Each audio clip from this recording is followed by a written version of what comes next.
Hi everyone and welcome to my channel. I'm Corinne the Witchney Princess. This is my first YouTube video.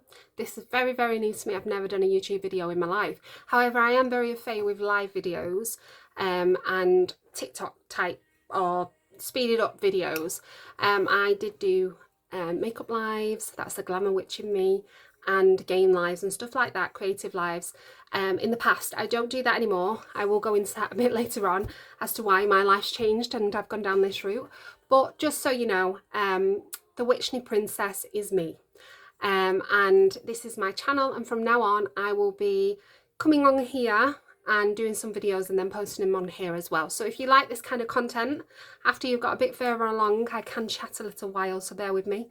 After you've got a bit further along and you like the content or the idea of the content, then please subscribe. I'd be very grateful.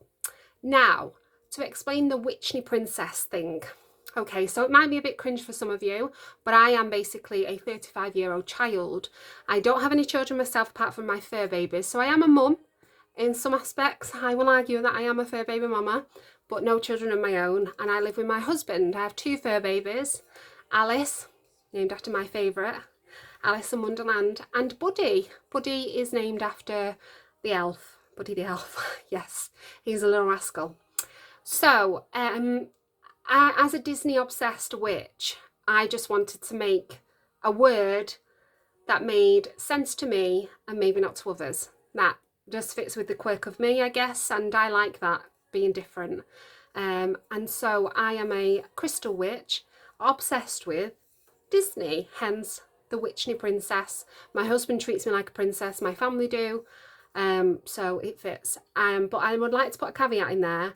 I'm not a spoiled princess. I work, I pay for my own things.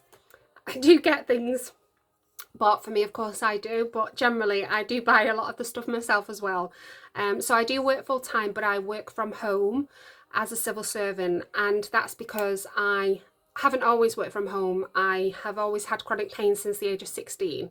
I'm now 35 and I've worked since, well, I was in high school, then I went to college, then I went to university and did a law degree, and that didn't really go to plan due to personal reasons, and ultimately I ended up working in a call centre. Then I progressed to being a paralegal for personal injury, which I loved. That obviously played into my part of being a interested in law. And then I ended up at the civil service, and the civil service have really looked after me to the point where I am a home worker, but I'm full-time employed. I'm in a really good job and I absolutely love doing what I do. Now, why I have to work from home is because my condition, I've always suffered with a chronic back pain. I've had non-surgical interventions throughout my years. None have helped, so I am on codeine, duloxetine, paracetamol every day. I also have an underactive thyroid, which is a nightmare because it doesn't work whatsoever. It's being tested at the moment for why it's so up and down. Since the age of 21, I've had thyroid medication, but it's always been up and down, so they're exploring what the other things could be, you know, such as, for me, it would probably be Hashimoto's disease if I had an autoimmune disease as a result of it. I'm not slim enough to be hyperactive. That's my brother. But no, not to make light of that, it could potentially be that impacts on my condition as well. Fibromyalgia started after I actually got COVID. Now, I didn't have the worst strain. Obviously, that was horrific time. I had the later strain, but it still absolutely destroyed my body, and from then I was diagnosed with chronic fatigue and fibromyalgia. So workplace adjustments were required because I can't sit long enough in a chair. So this is actually my work chair that I'm on, but I can't sit in it for very long. At most I can manage, say, half an hour at a time. So that's why these videos will be maybe not as regular as I would have liked them to be. At one time I could have sat for hours and done my glamour magic videos, basically makeup lives. I could have sat for hours doing game lives, and I just can't do it anymore. So I have to find an alternative because I love this. I love social media, this kind of lifestyle. I love the opportunity to tell people about myself, about my life, and hear about other people and what they do to keep themselves going in times of crisis, pain, life, whatever it is, but also, you know, to help motivate other people as well. Now, I am struggling at the moment, and that's one of the reasons that I actually woke up one day and found that I was ready to start my witcher journey and have my spiritual awakening.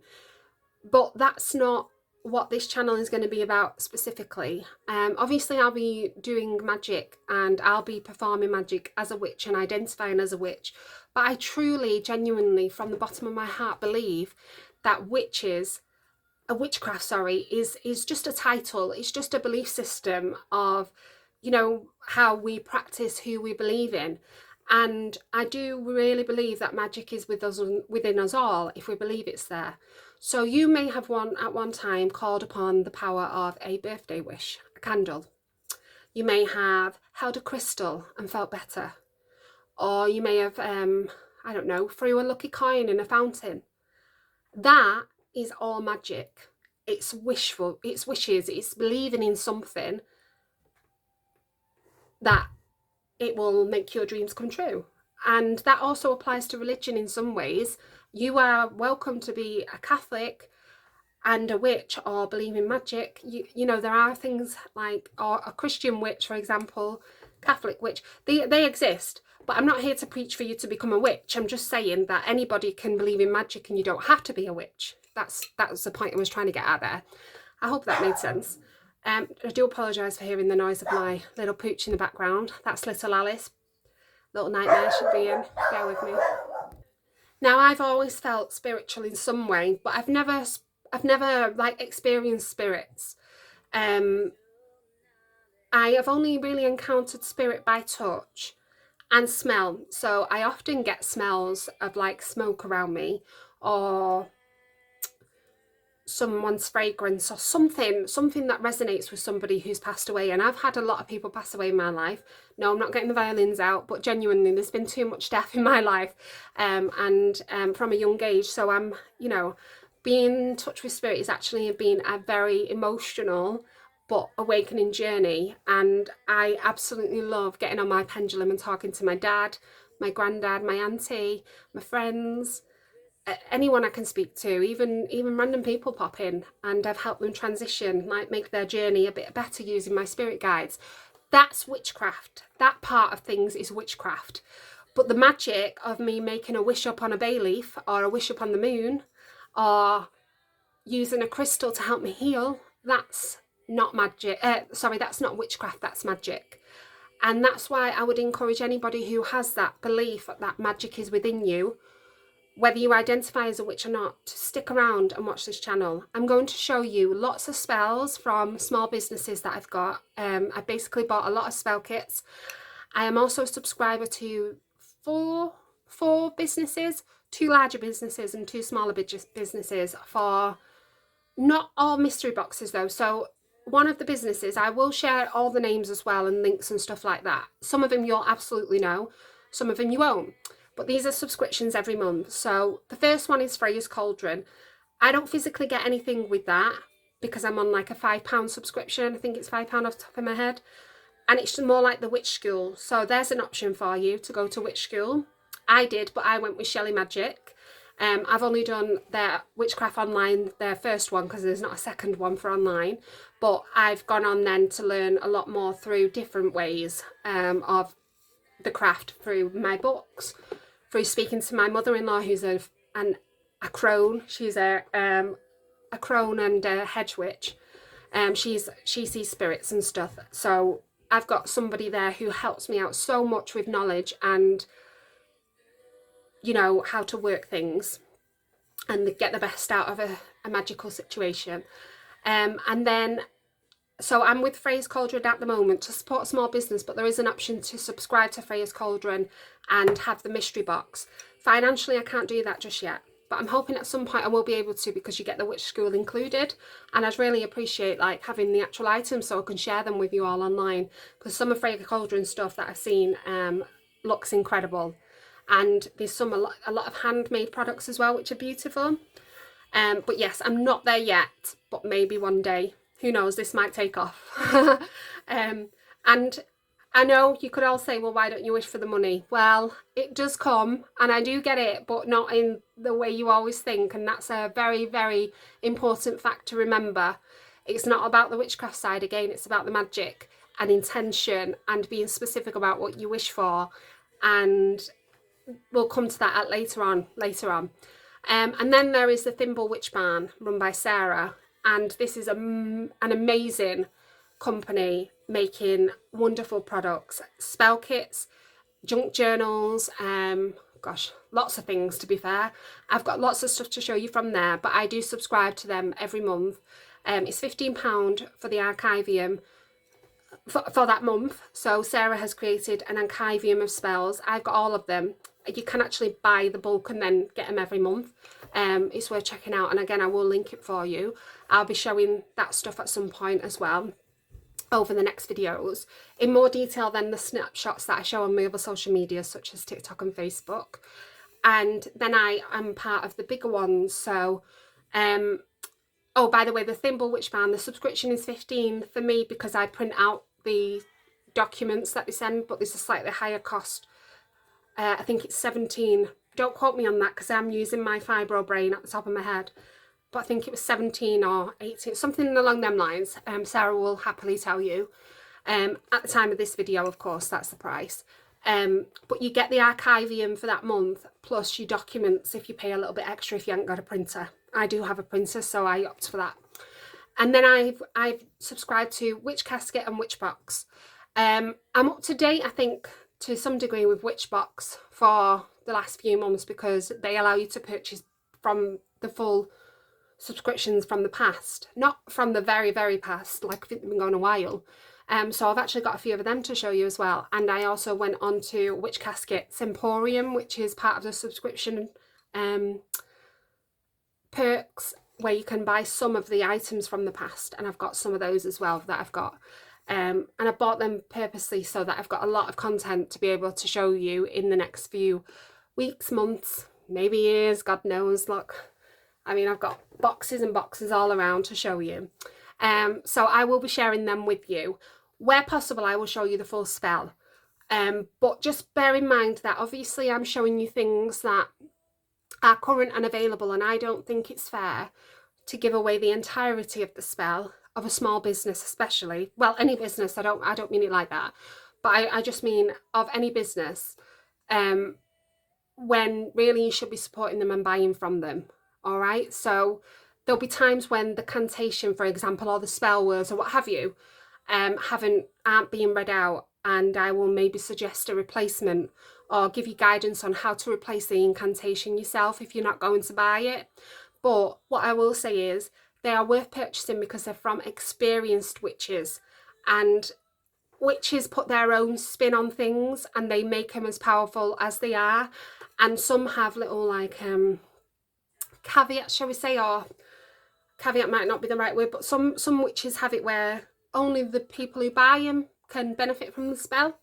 And so that's why I would encourage you, if you like the sound of the spells I'm showing you, I will link every single one of them and you can go and buy them, and I would encourage you to do so. But what you will see, and I've seen that from the products themselves, what I've had a look at, there are actually same spells, as in the same purpose, same intention, and completely different herbs, completely different incantation or spell way to work the spell.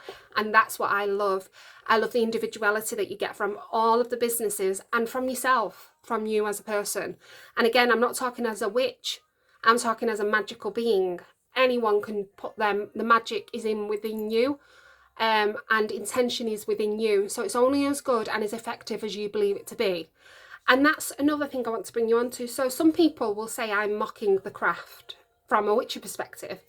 I'm mocking the craft because I'm obsessed with Disney and I incorporate Disney items. I don't mean necessarily Disney words. I don't do that so much. Doesn't mean I won't, but I don't do that. But what I do is I incorporate Disney where possible in all of my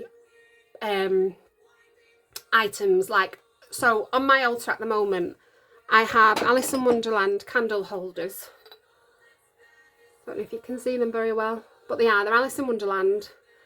They are. The White Rabbit. And I've got my crystal on there. I will show you my altar and my room in general at some point, but all over is Alice in Wonderland, Disney in general, and witchy stuff.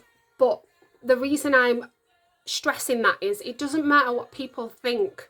Just ignore what people think. I may get some flack on here for saying that. I really don't care. I'm not going to engage with the trolls.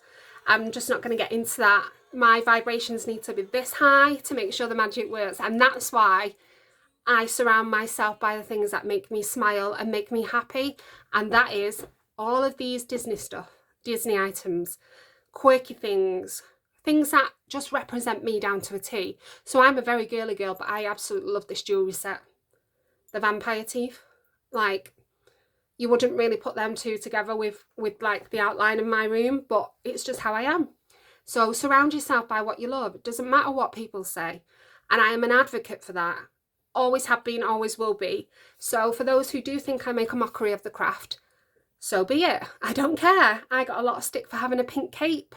I wanted a pink cauldron. Couldn't find one, especially not one that could safely burn, so I've gone for like an ordinary cauldron. Actually, I really love it, so it's fine.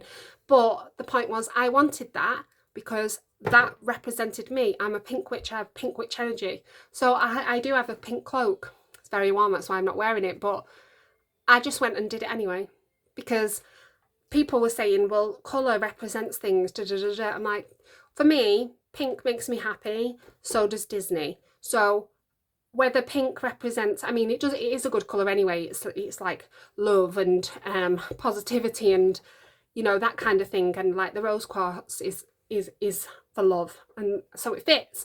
But that wasn't my thinking. Obviously, I'm wearing a black dress today. I'm wearing it because I like it, not because it's a witchy dress. So I do things a bit differently from a witchcraft perspective.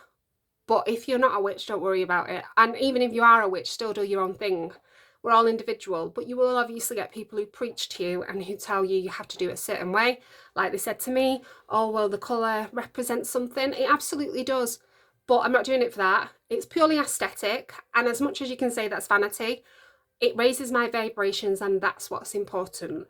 And that is one fundamental thing that people should remember when it comes to magic, is the higher your vibrations, so you're happy in your surroundings, the higher your vibrations are when you're performing the spell or the ritual or making the charm, whatever it is that you're doing, the more success you're going to have from what you're trying to achieve from that spell. So your intention, your aim, your goal. And that's another reason why people will say, don't say do a spell when you're in a foul mood, because okay, so yeah, this is where the kind of witchcraft argument comes in, of like the threefold rule and stuff like that. Now, I'm not Wiccan, I am a pagan, but I do believe in the threefold rule, and that what you give out comes back threefold to you. So if you are in a mood and want to punish somebody and you do a spell towards them, and the spell is to harm them, I personally believe that it'll come back. And also known as karma in a way. I believed in karma before I went down this journey. So for me, it makes sense. But I'm not going to sit here and preach that. But I won't be showing spells like that. And I just want to make that clear. I don't do baneful magic in that sort of way. And I don't criticise anyone for it. And I don't preach to anybody who does it. I am simply saying that's not for me. I want to focus on light, energy, and not that dark doesn't exist. We will do dark in some way, I guess. But ultimately I just want to focus on the good part of using my power. I don't want to harm anyone. Not to say I don't believe in return to sender spells, I absolutely do. But in the sense of like, I don't know, trying to think of some. I don't really take much notice of them because they don't interest me, but like, well, binding blood magic, I don't do that, for example. Trying to think. My brain's gone on me. But I'm sure you can imagine the kind of things. I'm not going to say voodoo because that's it's a type of craft. It's not just that would put it in a bracket. A lot of people associate dark magic with that, but it's not. There are things you can do just with, you know, some herbs that represent banishment, for example, and that falls outside of what I want to work with. So that's what I'm trying to explain. So if you're here for that, you won't see it, and I won't fulfill requests for that because it's just not for me. I have had enough dark times and misery in my life to know that I don't want to surround myself and lower my vibrations of myself. That doesn't mean witches and magical beings who are performing spells of that nature are not having high vibrations. We're all different, and so my vibrations are only high with happiness and with positivity as much as possible. That's not to say I don't have bad moods, I absolutely do, but there's no chance I'll be doing a spell on that day. And so for me, my vibrations only come from the positive, from being surrounded by happiness, from being surrounded by the things that make me smile. That's the point, and I hope I've got that across. So I think for now I've covered everything. I've explained why I'm called the Witchney Princess. Can't even say it myself sometimes. But my name is Corinne. That is my birth name. That is my name. I haven't got a witch name. Some people have witch names. I haven't got one. I've got a witch spirit name, but that's private and I won't share that. But I don't have an earth name, like an earth witch name. Maybe in time, as I get more experienced, I might pick one. But my name's fairly unique, especially the spelling. So I feel like I've been born to be the name I am, and I love it. So I don't want to change it. But again, that's not vanity. That's just my parents gave me this name, and I love my name. I just can't change it. But if you want to change it, you change your name. There's nothing wrong with that. You know, like, so some people like to call themselves Freya. Freya's one of the goddesses. You might have Hecate. You might have Bridget, for example. You might see that on witches things, you know, like the name is of a goddess, and that's because they're linked to him. My particular goddess is Isis. I absolutely love her. I've worked with her from day one. She's here on my altar in a crystal. She's a queen. And I make offerings to her all the time on a regular basis, and she's always with me, and I've never felt so protected in my life, genuinely, since I started doing this and called upon her. But again, that's more witchcraft side, because that's who I believe in, and I will share that. But again, it's your choice to who you believe in. I won't preach to you as to who you want to believe, like who you believe in and who you want to honour. But some spells will call for deities, which is like your gods, your goddesses, your energies, so such as the elementals, the elements themselves, fire, water, earth and air, and obviously spirit. A little bit of snippet of the voice there from Agatha all along. Yeah, and I apologise because, as I said earlier on, I do suffer with brain fog, and it can be quite bad, especially later on in the day. Like, this is after work, so my brain's worked hard today. So just bear with me on that and forgive me for maybe being a bit scatterbrain. At least with spells, when I do them, I'll have the kit next to me and the way to do it, the instructions, and I'll do that. But yeah, so I will be back in touch very soon. Don't forget to subscribe, and from now on, those who follow me, the subscribers on here will be called Bee-Lievers, as in bee, a bumblebee, and Leavers as in believers, because you need the magic within you, you need to believe it, and I thought it just fit perfectly. So I hope you all join me soon, and if you like this video, a little introduction to me, Corinne, the Witchney Princess, please click subscribe. Take care, have a blessed day.